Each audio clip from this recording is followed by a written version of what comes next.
merupakan lanjutan sequel sebelumnya yang menceritakan pemuda kesatria, penguasa teknik pedang pendengar angin 10 langkah yang melegenda. Ya, pemuda ini bernama Pengu, si buta dari gua hantu. Oke, untuk kalian yang belum nonton sequel sebelumnya, Mimin sarankan untuk dapat memutarnya. Dan inilah perjalanan Pengu pun dimulai.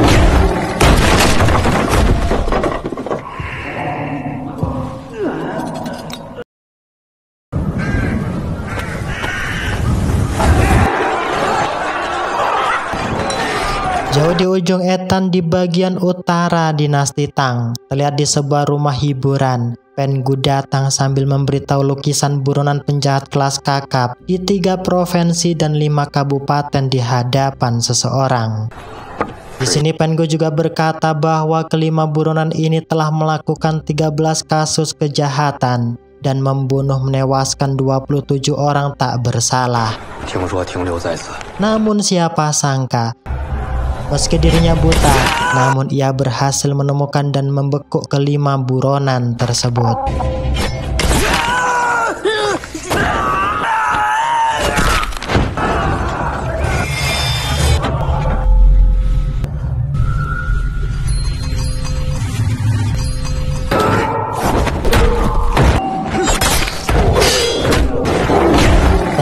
Menangkap dan membekuk buronan tersebut, Pengu mendapat imbalan hadiah yang besar dari Departemen Keamanan Kota. Singkat cerita, keesokan paginya, dilihatkan kedua bocah yang sedang berlari terpontal-pontal dikejar oleh para preman. Di sana Zhang Xiaoyu berusaha kabur, namun dengan naas Zhang Xiaoyu tertangkap dan diintimidasi oleh para preman tersebut. Sebab dirinya membawa benda antik yang memiliki nilai jual yang mahal. Dalam kondisi hampir tewas inilah, untungnya Pengu datang menyelamatkan kedua bocah tersebut.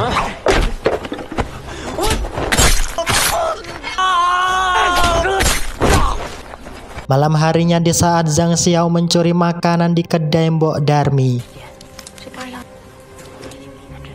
tiba-tiba mereka dikejutkan akan kedatangan para pasukan kerajaan dinasti Tang di bawah kendali Master Li. Tanpa motif yang jelas dan pasti, tiba-tiba Master Li dan pasukan membunuh dengan brutal semua orang yang berada di sana.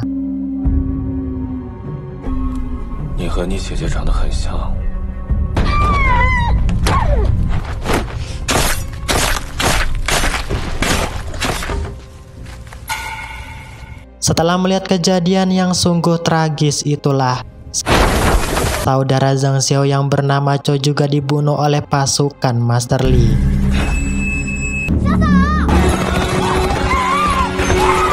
Di malam itulah, Zhang Xiao berjanji akan menuntut balas akan kematian saudaranya.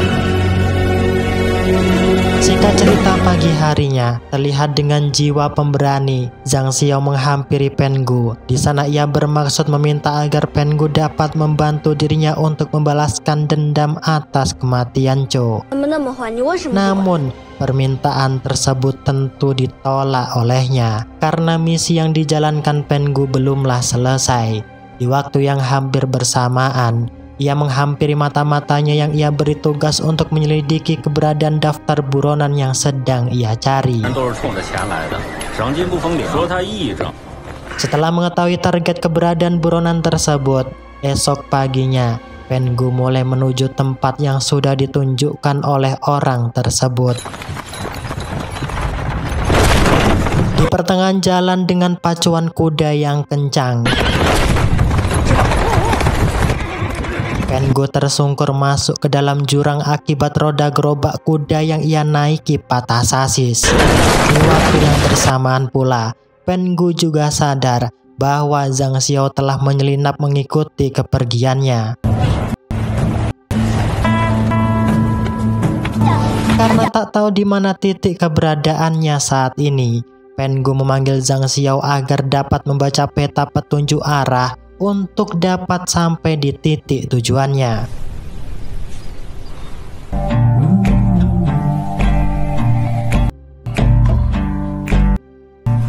Sesampainya di desa Lingcheng, Pengu meminta Zhang Xiao untuk lebih teliti melihat gerak-gerik orang yang sedang ia cari. Dan benar saja, di sana akhirnya Pengu dan Zhang Xiao menemukan titik keberadaan Bai Xishan. Tak mau terjadi hal buruk pada Zhang Xiao,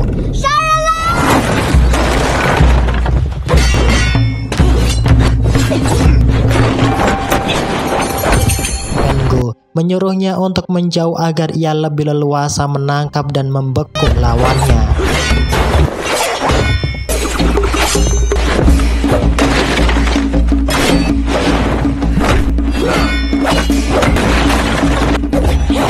Ya, meski buta, namun gerakan, kecepatan pedang serta taktik yang dikuasai Pengu jauh di atas mereka.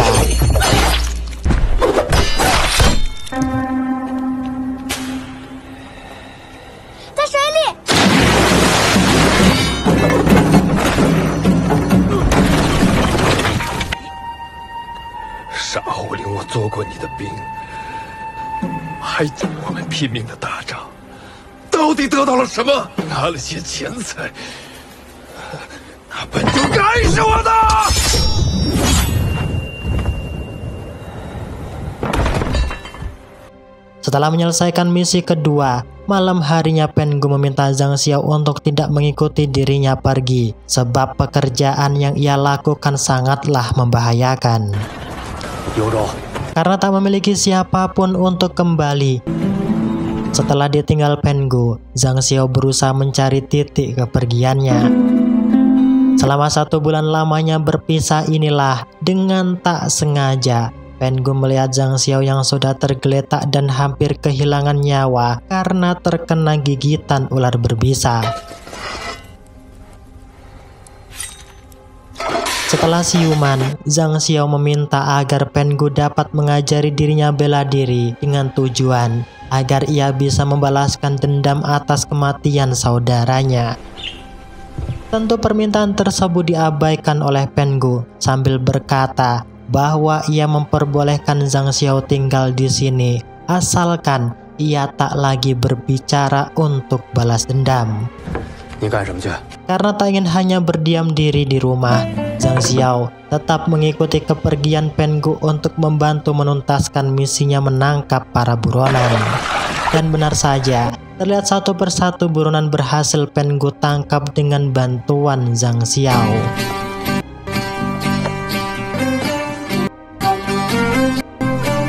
Malam harinya di saat hendak menyimpan uang di bank, mereka di sana dikejutkan kehadiran para perampok.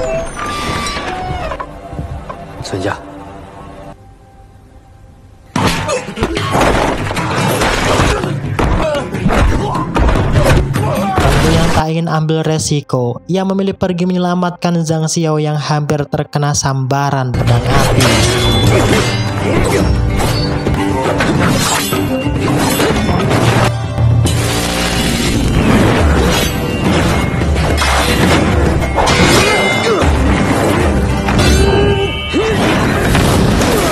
Melihat bahwa Zhang Xiao tak memiliki kemampuan seni bela diri, di sana Pengu mulai mengajarkan teknik dasaran kecepatan gerak pada Zhang Xiao agar ia bisa menjaga diri di saat tak lagi bersamanya.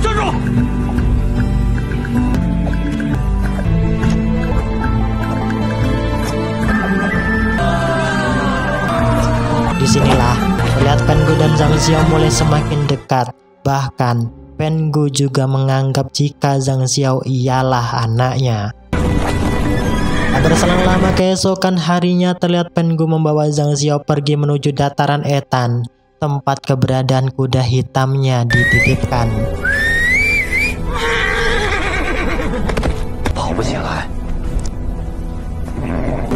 Malam harinya, terlihat Pengu bercerita di hadapan Zhang Xiao bahwa dirinya rindu dengan suasana di kota Chang'an yang merupakan tempat sejuta kenangan baginya. Namun siapa sangka di saat Zhang Xiao terlelap dalam tidur, tiba-tiba dirinya dikejutkan kehadiran 2 pendekar asal dinasti Tang. Mengetahui bahwa bocah tersebut memiliki hubungan dekat dengan Pengu, tentu mereka berniat untuk menangkap dan ngebunuhnya. Untungnya, di waktu bersamaan inilah Pengu pulang dan mengetahui jika kondisi Zhang Xiao dalam bahaya.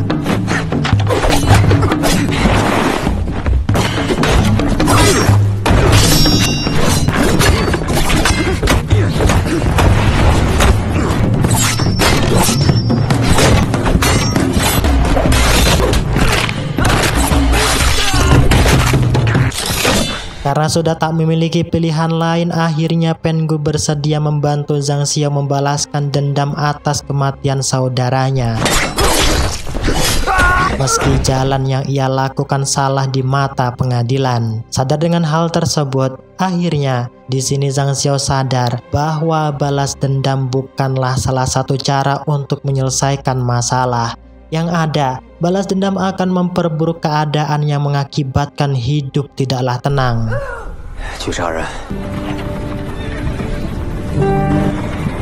Namun entah kenapa di sini Zhang Xiao tiba-tiba menyuruh dan meminta Pengu esok paginya pergi menuju kota Chang'an.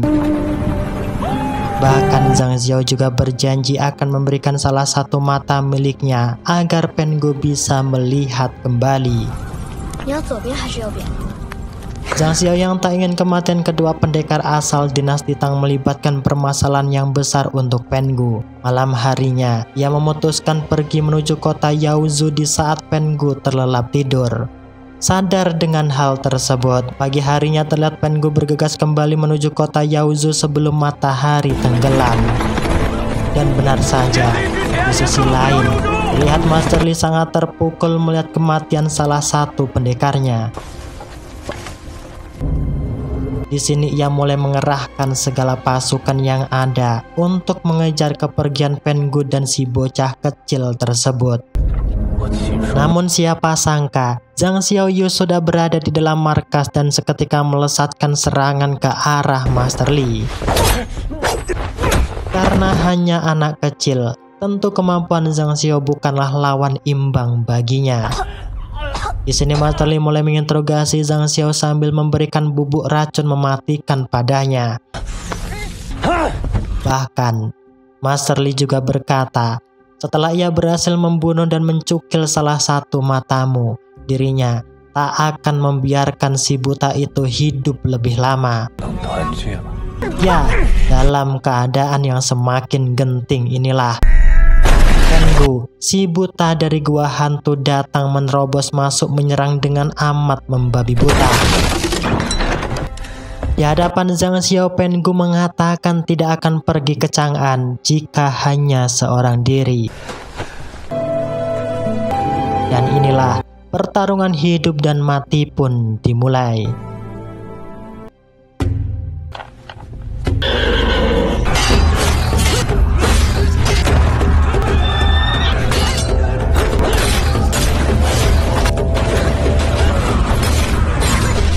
Walau hanya seorang diri, terlihat Pengu dapat menumbangkan 300 pasukan inti Master Li.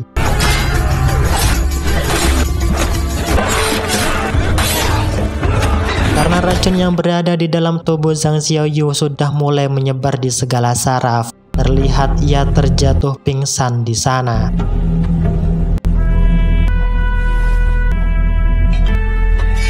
Sadar dengan hal tersebut, terlihat Pengu semakin membabi buta menumbangkan ratusan musuh dengan sebilah pedangnya.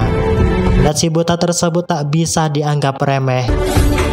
Dengan jeli dan teliti, Master Li mulai melesatkan serangan tipuan untuk mengalahkan Pengu.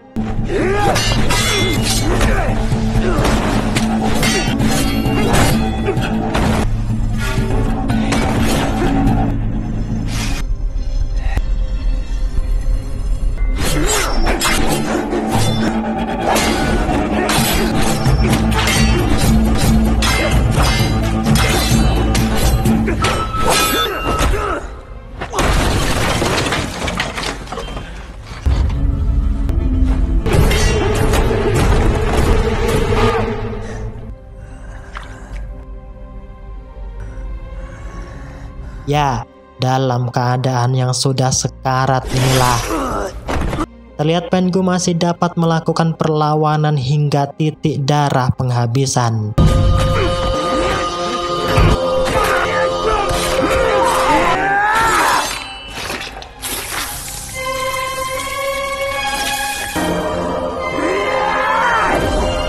Sebelum tergeletak menghembuskan nafas yang terakhir, Pengu membopong Zhang Xiaoyu sambil berkata, "Apakah janji yang sudah engkau lontarkan padaku masihlah berlaku?"